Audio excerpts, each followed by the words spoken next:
We're talking today about using the tidy mind process and going into the rooms and what you do once you're in the rooms.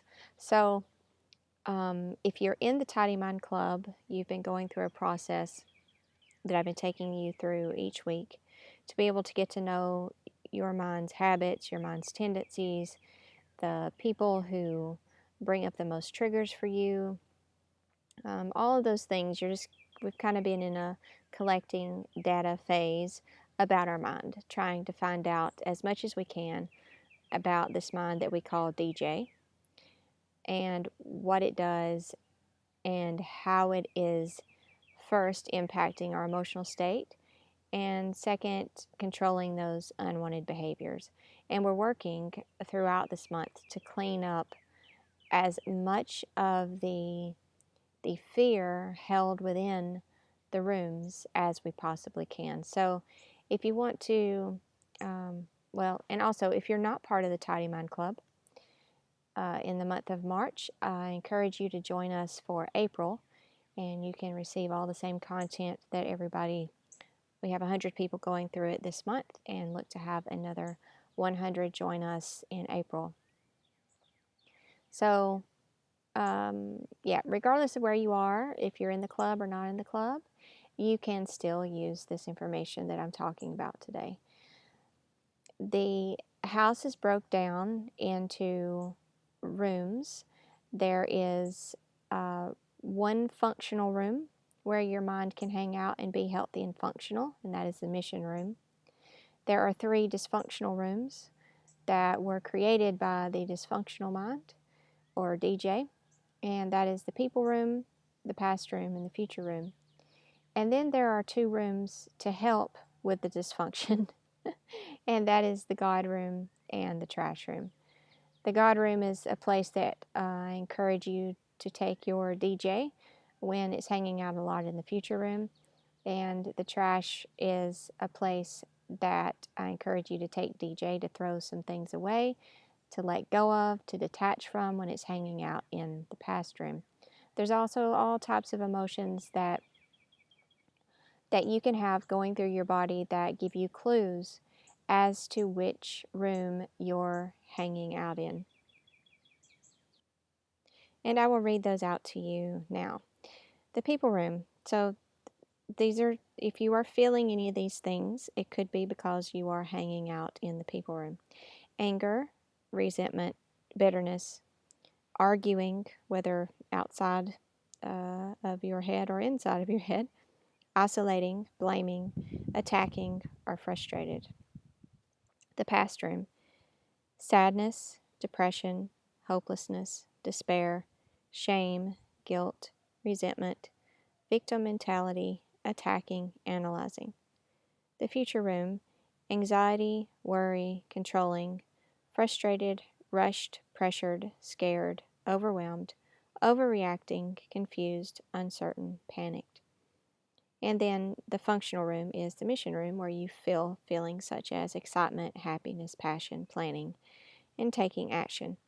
So you can replay that list or make yourself a copy, or write it down for yourself as a little check-in to say, maybe I don't know how to tell if I'm in the past room or if I'm in the future room or if I'm in the people room, but I can look at these emotions and how I'm feeling and say, I feel this a lot. So that anger, maybe you feel anger a lot. Maybe that anger is calling out to you from the people room.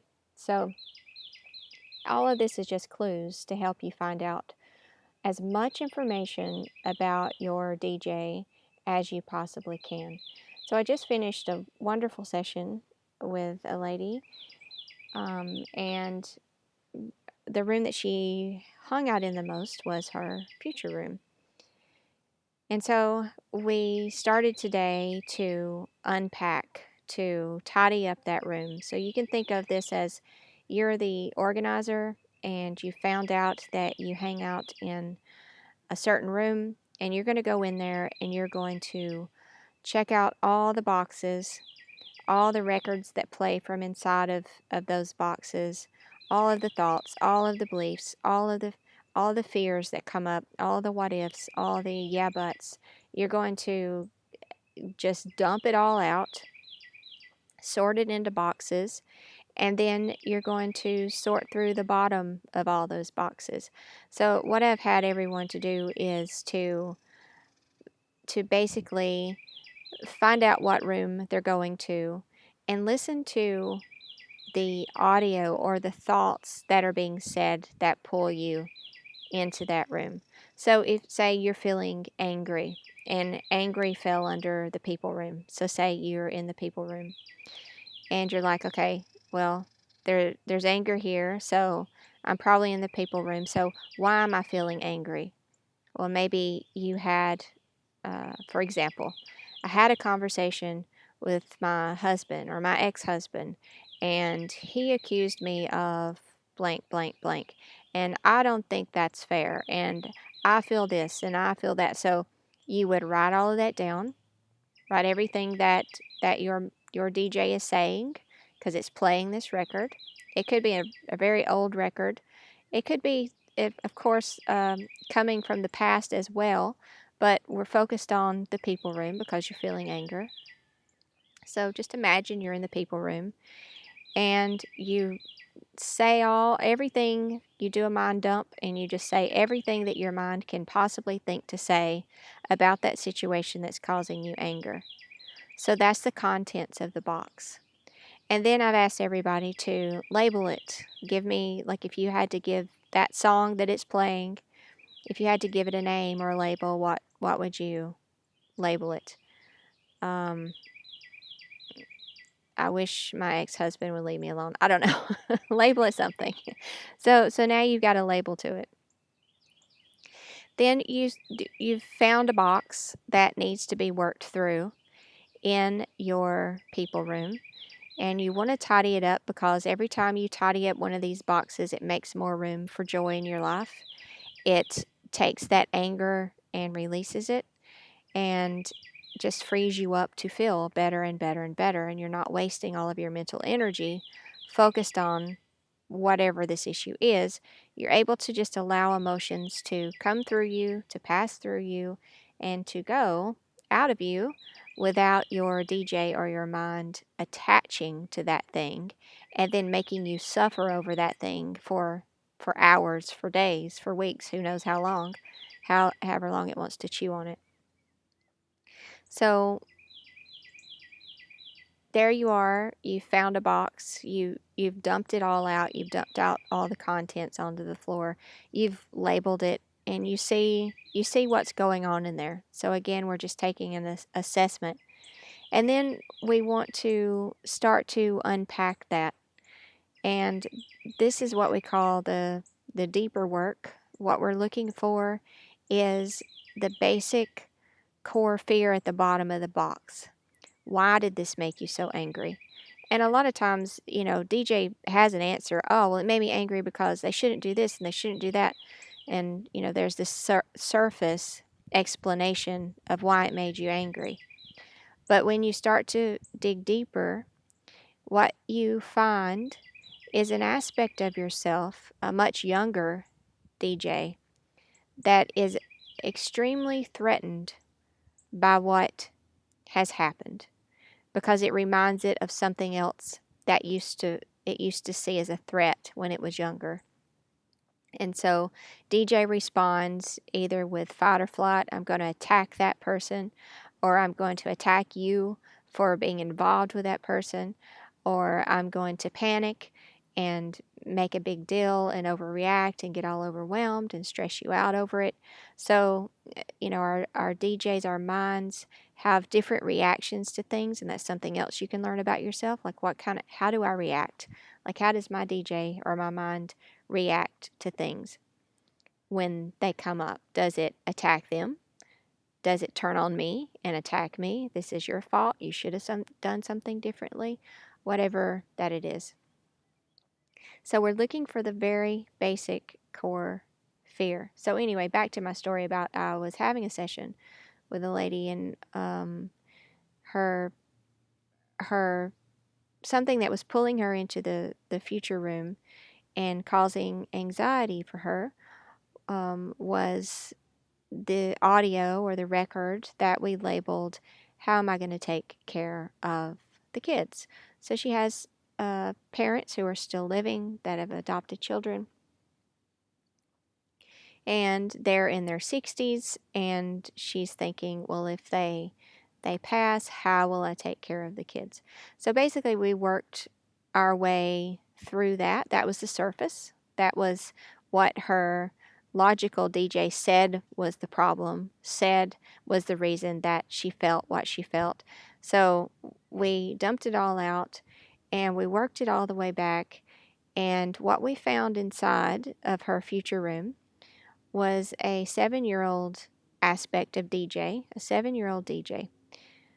Um, well, let me go back. As we were working through it, she was saying sentences like, and what if I lose my parents? And I'm afraid of my parents dying. And how will I react to that? And how will I take that? And will I be okay? And she went on to say, and there's even this like irrational fear of, how will I take care of myself, even though I've been taking care of myself for 20 years? So when you're having an irrational fear like that, or a fear that makes you go, this doesn't even make sense. Like, I know better. Like, I know that this isn't going to happen, but I still have this thought that comes up into my mind. That is a very huge clue to you that this is a younger aspect of you that has been waiting in fear for someone to come and say, hey, what you believed back when you were 7 is not true, or is now irrelevant. You're safe. You're okay. So it's still a part of you. It's still there, and it's also still controlling your actions and your behaviors. Like this little 7-year-old DJ that's part of your subconscious mind is controlling a lot of your unwanted behaviors. And you're like, how does that even add up? Like, how could something happen when I'm 7 that I don't even really think about? And how does that, that fear, that deep fear that's hidden in the bottom of that box, how would that affect? It does. Just trust me on that. It does, because once you clear it up, then that anxiety, or whatever that the symptom of the problem that you were having, clears up, and then the unwanted behaviors that you're doing to calm the problem, or to deal with the emotion that you're feeling, whatever unwanted behavior that was that you were doing, goes away, because you don't need it anymore, because there is no pain or emotional disturbance, because you've cleared up the fear that was causing it in the first place. That's hope to explain that a little bit better in future audios, but yeah. So it all does work together. There is a core root issue, a core fear, something that your mind, back whenever it was very young and impressionable, decided that was a threat. If that happened, that's a serious threat. Therefore, I need to um, be cautious. I need to always be on edge about this. I always need to have this fear to keep myself safe. And then that's never dealt with. Then you grow up, and then that fear is still there, and you're doing things that you don't even know why you're doing it, or why you're feeling what you're feeling, or why you're behaving the way you're behaving. And it's because that fear is still there and was never addressed and never dealt with. Okay. That feels like a very long ramble and doesn't feel very clear yet. But I hope that you were able to get something out of that. Okay, so back to the story. The first thing she said was, well, my parents have adopted these children. How will I take care of them if they pass? So this is something that would come up in her mind quite often as a worry. Something, calling to her from her future room. Something in there that she didn't know was in there, but it kept calling to her.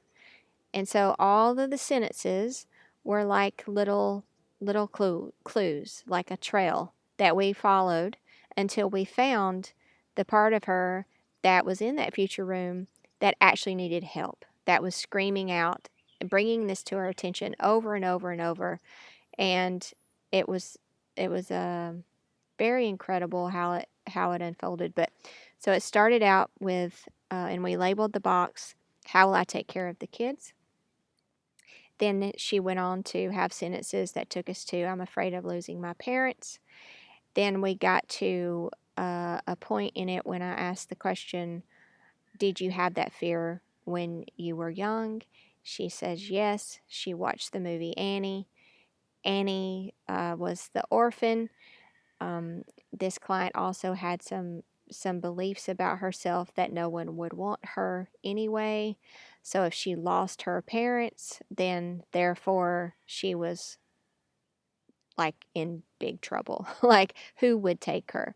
Who's going to take care of the kid? How is she going to take care of the kid? So we worked it down to that. We were able to release that, but when we look back, it's like the kid that she was worried about taking care of was not the children that her parents were caring for.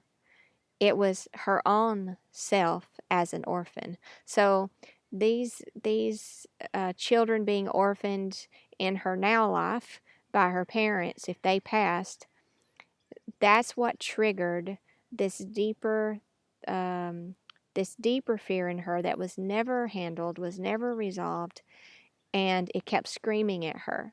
So when things keep coming back up into your attention and they don't make sense, don't dismiss them as just being silly. That's why I say don't just send your DJ away. Don't just say, "Oh, would you stop talking about that? That's ridiculous." You can sit there and try to talk some sense into it all day long, but it's not going to fix anything until you get into that room that it's calling out to you from, you shake that box, you you talk your way through it, you see what the truth is, you see what the real fear is about. DJ will always try to say, "Oh no, it's just because, I miss this person or it's about my love for them." It's usually not. It's usually a, and I'm not going to say selfish, but it's like a personal fear that we have. DJ tries to make itself look all good and loving and everything, but when there's a fear involved, it's about my personal self. Like I'm afraid of what's going to happen to me. It's a personal threat to me. And if we just look at that and embrace that as the truth, oh, I see, you are afraid of that. And look at all the lies that surround that, then you can start to clear up that that fear that is sitting down at the bottom of the box. So notice what the first thought is and maybe make that the label. Because once you work it all the way down, that first thought that comes into your mind, before you start to try to rationalize, you know, why you feel what you feel, it's probably a pretty big clue as to something your DJ is saying about itself. How will I take care of the kids? How will DJ, her 7-year-old DJ was saying, how will I take care of me? Who's going to take care of me? What's going to happen to me? And what planted the seed of fear in her was something so harmless, a movie, a kid movie. Who would have thought that? Like, we have to really be careful what we let our children watch because, they make assumptions. They try to figure things out on their own. They don't really talk to anybody about it. And there it is. That fear will plant inside of that child and it carries out throughout all of time. So she had that threat of losing her parents, and it was a big threat because that was her survival, like her food. She was totally at 7 years old, you're totally dependent on your parents for food, for shelter, for water, for everything. So it was a self-preservation type basic survival fear that when we listened to DJ, we followed the trail into the future room, we unpacked that box, we looked down in the bottom of the box, and we saw that little 7-year-old sitting there. We were able to finally say, "Oh, I see you now.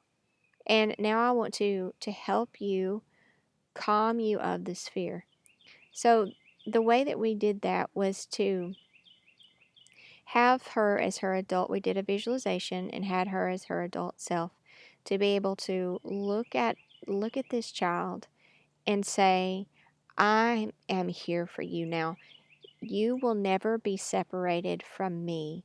I am the adult now that knows how to take care of you, that knows how to provide food, shelter, water. You're always wanted. We can't be separated. Like you are me. We are here together. If even if I die, we're going together. You will always be with me. So I had her talk through anything and everything that would calm that fear and bring some truth into the fact that this aspect of her was safe and that it could now release the fear. And it did.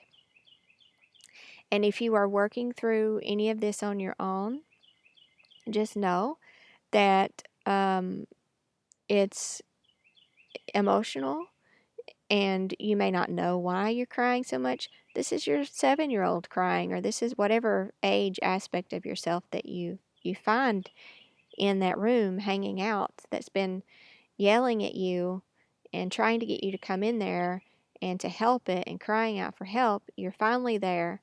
So, yeah, there's going to be some emotion. Emotion is normal, tears are normal, release is excellent, it's healthy. So, don't be afraid of the reaction of little DJ once it's found and once it realizes that it's safe, because it will release all of that fear out of your body. So that's basically the share for today. That I want you to know that using this Tidy Mind map, even though it seems like a very simple process that helps you get to know your own mind and its tendencies and habits, it also can teach you what to do to help it change those tendencies and habits, and to clear your mind of the fear. The fear is what causes the unwanted behaviors. And if there's some behavior that you're trying to change in your life that you've been working on forever and it just seems like it won't release, there's an aspect of yourself, some childhood part of you, that you've not found yet. You've not had the conversation with yet. You've not spoken the truth to yet. That doesn't quite feel safe and loved and protected yet. So once we can find that, and I also don't anybody get overwhelmed over this, okay? Like this is it is a good work to do with a therapist, or with me, or maybe you have a friend that's really good at listening, someone that can help you work through it. So I don't want you to get overwhelmed and feel like you have to do it by yourself. You can take this tool. Many of you are already in therapy. You can take this tool to them and say, hey, I found out like if we use this, like if it's a box and you just let me ramble about it, you might can help me find um, what the real fear is here, what the real threat is here, and how old I was when that threat took root and that fear took root inside of me, and you might could help me release it. So yeah, take this tool with you. Use it with your healthcare professionals, your mental health professionals, your therapist, um, your friends. I would encourage you, if you're working on a traumatic experience, that you definitely don't do that alone, and that you make sure that you have a licensed professional to help you through any experience or uncovering any trauma, just just for an added measure of safety, so that they can be there to comfort you during and through that. And that's it for today. Thank you all for listening, and I will be giving you many, many, many more teachings on the Tidy Mind process. And if any of you would like to book a personal session, you can do that at angiejohnson.com and just go to the tab that says, I think it says book a session. All right, everyone, have a great day.